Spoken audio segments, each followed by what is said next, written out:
শুরুতেই নজর রাখতেই হচ্ছে, আমরা জানি যে তীব্র গরম, একেবারে হাঁসফাঁস অবস্থা, নাজেহাল অবস্থা। বড়দের যদি এই অবস্থা থাকে তাহলে ছোটদের কি অবস্থা? কারণ রোজই স্কুলে যেতে হচ্ছে, টানা পিরিয়ড করতে হচ্ছে। এরকম একটা পরিস্থিতিতে সুখবর রয়েছে, তীব্র গরমে দুদিন বন্ধ থাকবে স্কুল।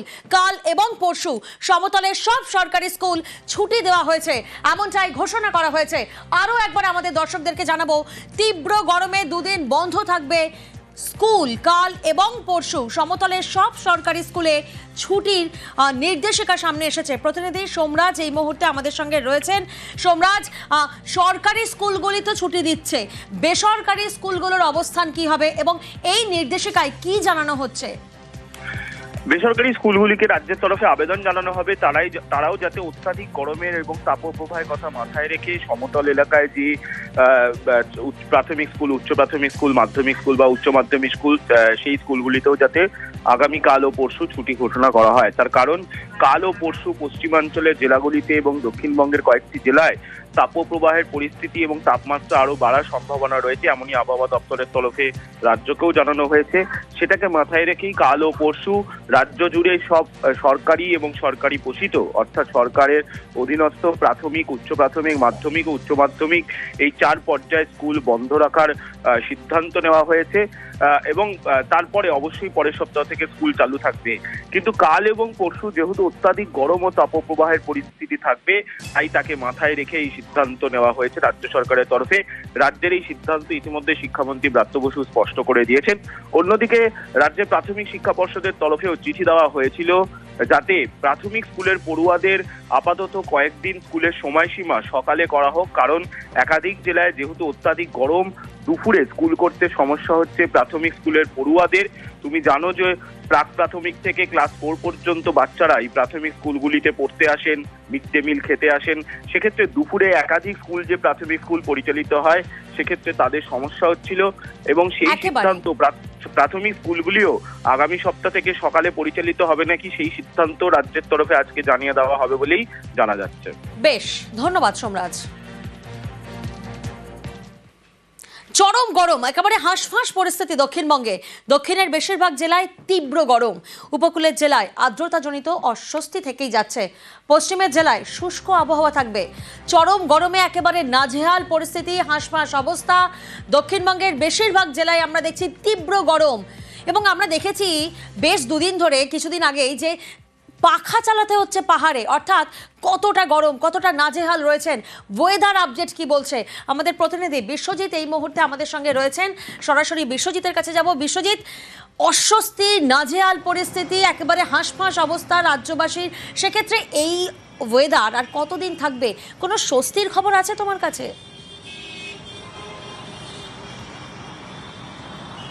দেখো, বৃহস্পতিবার পর্যন্ত এই দাবদাহ, অর্থাৎ পশ্চিমের জেলাগুলিতে কার্যত শুষ্ক আবহাওয়া এবং উপকূল ও উপকূল সংলগ্ন জেলাগুলিতে গরম ও আর্দ্রতাজনিত অস্বস্তি, এটা চরমে উঠবে এমনটাই পূর্বাভাস ছিল। এবং আগামী কাল থেকে, অর্থাৎ শুক্রবার থেকে রবিবার পর্যন্ত বিক্ষিপ্তভাবে বজ্রবিদ্যুৎ সহ বৃষ্টির সম্ভাবনা রয়েছে। আগামীকাল শুক্রবার রাজ্যের সব জেলাতেই বজ্রবিদ্যুৎ সহ বৃষ্টির সম্ভাবনা, সঙ্গে 30 থেকে 50 কিলোমিটার গতিবেগে দমকা ঝোড়ো বাতাস বইতে পারে, বজ্রপাতের আশঙ্কা থাকবে।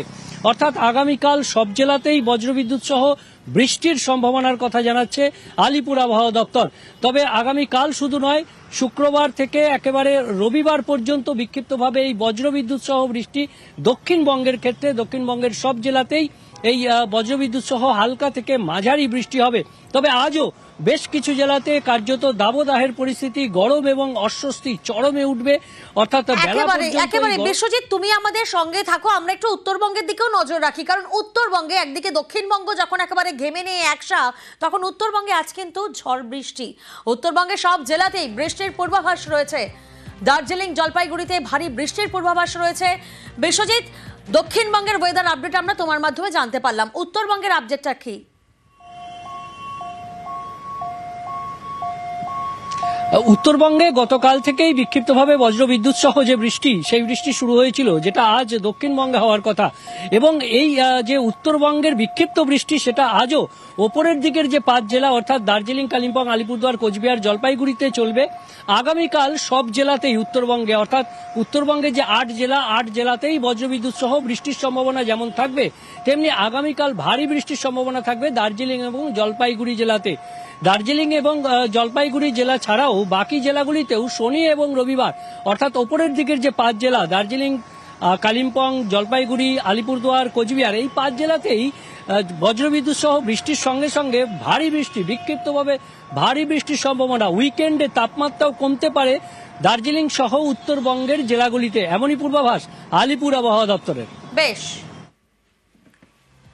অন্যদিকে যদি আমরা বাঁকুড়ার দিকে নজর রাখি, তীব্র দহনে জ্বলছে বাঁকুড়া।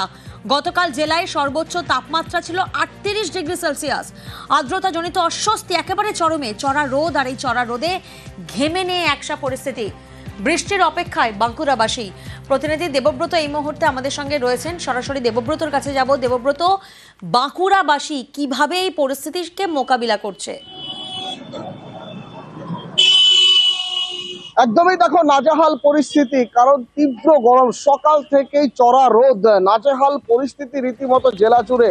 ঠিকই যেন বর্ষাকাল না গ্রীষ্মকাল বোঝা বড় দায়, কারণ গ্রীষ্মের তাপমাত্রাকেও হার মানাবে এই পরিস্থিতি। সকাল থেকেই যেমন একদিকে তীব্র রোদ, অন্যদিকে ব্যবসা গরম, আর্দ্রতাজনিত অস্বস্তিতে নাজেহাল পরিস্থিতি। রাস্তায় বেরোনো যাচ্ছে না, যারাও বেরোচ্ছে তাদের নাক মুখ ঢাকা, মুহুর্মুহু ঠান্ডা পানীয় জল সবাই পান করছে। এই পরিস্থিতিতে জেলার মানুষ চাইছে একটু স্বস্তির বৃষ্টি। শুধু তোমাকে জানাবো, একটু বৃষ্টিতে এই মাটি ভিজবে না, লাল মাটির জেলা বাঁকুড়া ভিজবে না, কারণ পর্যাপ্ত পরিমাণে বৃষ্টিপাতের প্রয়োজন। পর্যাপ্ত পরিমাণে বৃষ্টিপাতের দেখা নেই, যার জেরে কিন্তু ছিটেফোঁটা বৃষ্টি হলে তাপমাত্রা যেন, ব্যবসা গরম যেন আরো বেড়ে চলেছে। স্বাভাবিকভাবেই একেবারে নাজেহাল পরিস্থিতি লালমাটির এই জেলা বাঁকুড়ায়। সকাল থেকেই রীতিমতো চড়া রোদ, সন্ধ্যে পর্যন্ত আকাশে ছিটেফোঁটা মেঘ থাকলেও বৃষ্টির দেখা নেই। একেবারেই দেবব্রত, বৃষ্টির দেখা নেই এবং বাঁকুড়াবাসী তাই বৃষ্টির অপেক্ষায় রয়েছেন। অন্যদিকে পুরুলিয়া, সেখানকার কি পরিস্থিতি? চড়া রোদ আর চড়া রোদে হাঁসফাঁস পুরুলিয়া, বৃষ্টির দেখা নেই, ফলে তীব্র অস্বস্তি রয়েছে। ভ্যাপসা গরমে নাজেহাল পুরুলিয়া এবং সকাল থেকেই আগুন ঝরাচ্ছে সূর্য। বৃষ্টির অপেক্ষায় পুরুলিয়াবাসী। আমাদের প্রতিনিধি ইন্দ্র এই মুহূর্তে রয়েছেন, সরাসরি ইন্দ্রর কাছে যাব। ইন্দ্র, বাঁকুড়া থেকে দেবব্রত যে ছবি আমাদের সামনে তুলে ধরলেন, দেবব্রত নিজেও যখন লাইভে দাঁড়িয়েছিলেন একেবারে ঘেমে নিয়ে তার একাকার অবস্থা, এবং তুমি এই মুহূর্তে রয়েছো পুরুলিয়ায়। সেখানকার স্থানীয়রা বা সেখানকার মানুষজন কিভাবে এই পরিস্থিতির মোকাবিলা করছে?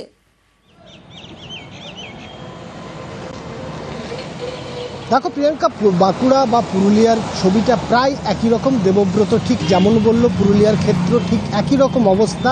ভ্যাপসা গরম এবং যেভাবে তাপমাত্রা দিনে দিনে বাড়ছে, তাতে মানুষ চাইছে দ্রুত বৃষ্টি আসুক বা বর্ষা আসুক। তার কারণ এই ওয়েদার থেকে, মানে এই তীব্র গরম থেকে মুক্তি একমাত্র বৃষ্টিই দিতে পারবে, এবং এই বৃষ্টি না হলে এই পরিস্থিতি স্বাভাবিক হবে না।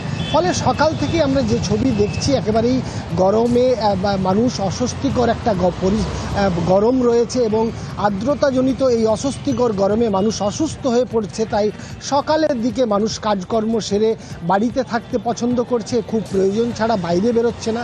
যত বেলা বাড়ছে ততই রাস্তাঘাট ফাঁকা হয়ে যাচ্ছে, এবং গত কয়েকদিন ধরে যে তাপমাত্রা বা যে অস্বস্তিকর গরম রয়েছে, ভ্যাপসা গরম রয়েছে, সেই গরমে মানুষ নাজেহাল।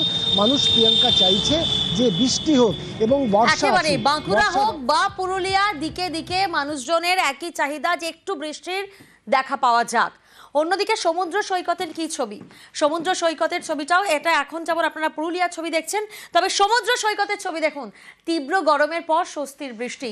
সকাল থেকেই বৃষ্টি হচ্ছে দীঘায়। হাঁসফাঁস গরম থেকে কিছুটা স্বস্তি। দীঘা সমুদ্র সৈকতে ভিড় পর্যটকদের।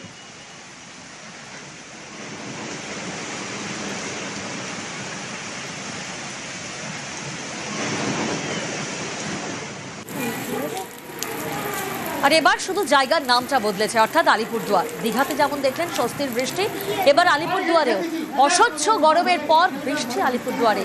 সকাল থেকে বিক্ষিপ্ত বৃষ্টি আলিপুরদুয়ারে। তীব্র দহনের পর স্বস্তিতে আলিপুরদুয়ারবাসী।